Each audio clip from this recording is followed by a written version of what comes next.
Joining me now is the campaign manager for Bernie Sanders' 2020 run, Faz Shakir. Faz, good to have you with us on the program. First, your reaction to this breaking news as we keep an eye out for that video from President Obama, the significance and the importance of that and its timing.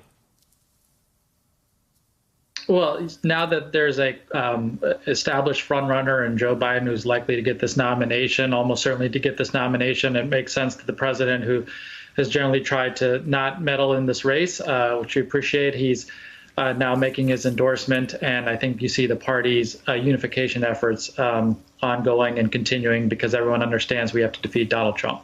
We have obviously made the point of how quickly Senator Sanders was to endorse Joe Biden, then he was to endorse Hillary Clinton back in 2016. I know that you were part of the negotiations with Biden advisors in the past few weeks. Give us the inside thinking about how the senator reached this decision, and were there any lessons from 2016 that you guys applied this time around?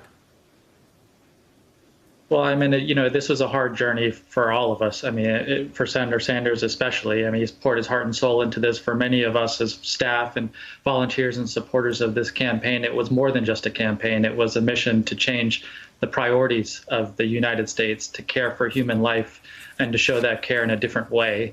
And so to come to an end is difficult. And I'll just be honest with you on that. And we've had conversations with Vice President Biden's team.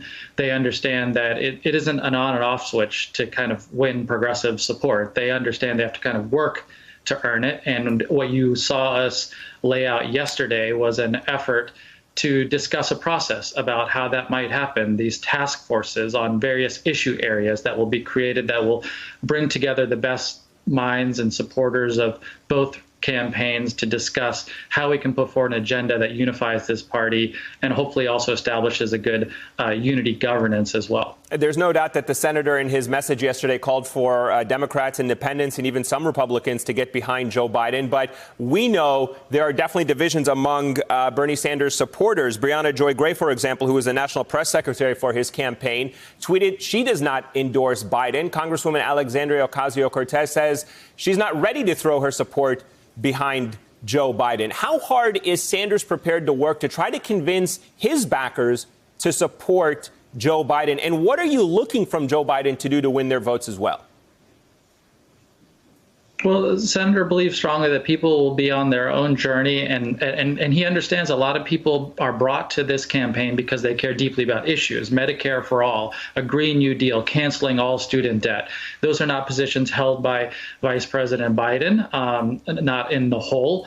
And so that means that there's obviously going to be differences of opinion. Now, it's up to the vice president's team to try to figure out how they can compel progressives to support a campaign. I think ultimately you heard what Senator Sanders said, which is that the choices are Biden and Trump. It's a very easy one for Senator Sanders, that we have to defeat Donald Trump. And also in Joe Biden, we have found someone who's a partner in listening to progressive voices. But I know that not everyone is going to be compelled very easily. They're going to have to hear the case from the Biden campaign, and we're going to be trying to help the vice president's team, again, with the task forces and a variety of other policy measures we've discussed to try to help bring the party together. We're going to do our part, but we understand that a lot of people are going to have some reluctance and hesitations. That's as it should be. It's just a journey. And some people will get there over time, I believe, if the vice president's team does the work that is required to win support of all parts of the party. Let me get your thoughts on the road ahead, because when Sanders suspended his campaign, he said that he would stay on the ballot for the nominating contest so that he could try to collect more delegates and have more influence to shape the party platform, as you just kind of outlined there, as well as some of the rules. Is that still his plan? Yes, and you have seen us, as I said, that there's a plan, but this plan, I would credit a lot to the Biden team. They've laid out a plan in which they've accelerated the timetable. They've brought us together in the form of these task forces. We'll be announcing, participants sometime in the near future, and people will see that these are the best of all parts of the party coming together to influence climate change, healthcare debates, economic debates. And so that process will also influence the party platform. And I think also hopefully hopefully help influence the transition and the ability to, hopefully if Joe Biden is the president of the United States, to influence his administration as well. So I think we've already kind of brought together a process that's going to happen much sooner than certainly 2016, in which I think all parts of this party are going to be represented and people have a voice. Let me get your thoughts on a possible vice presidential nomination. The vice president or former vice president saying he will commit to nominating a woman on that ticket. Is there someone in mind that progressives would like to see on that ticket that could help close the gap between the progressive wing of the party and the more moderate centrist wing of the party?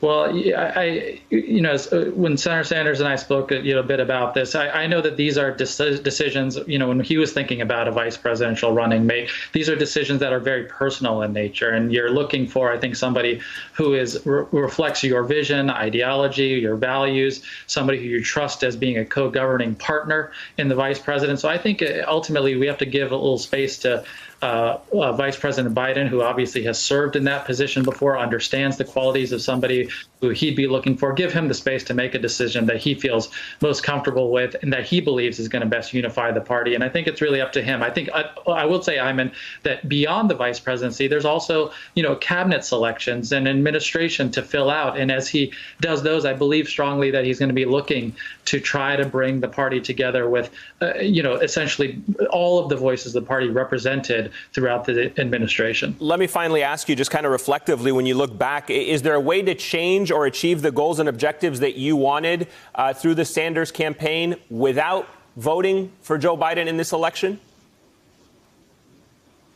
Well, so first of all, I would say that Senator Sanders has changed the trajectory of America. I mean, you're now in a position where in the midst of the coronavirus, you see everyone advocating for health care for all people. I mean, increasingly, it's become not only the popular opinion over the course of the primaries, now the popular opinion of the United States. And you see it even out of Donald Trump's mouth talking about health care for more people. Whether he does it is a different thing.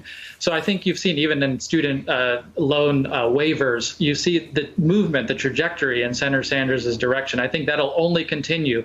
One of the things this campaign revealed, Ayman, well, is there's a generational split. And if you're basically 45 and under or 50 years and under, you are supportive of the vision of Bernie Sanders. That is the future of this country. It's only going to trend further in that direction.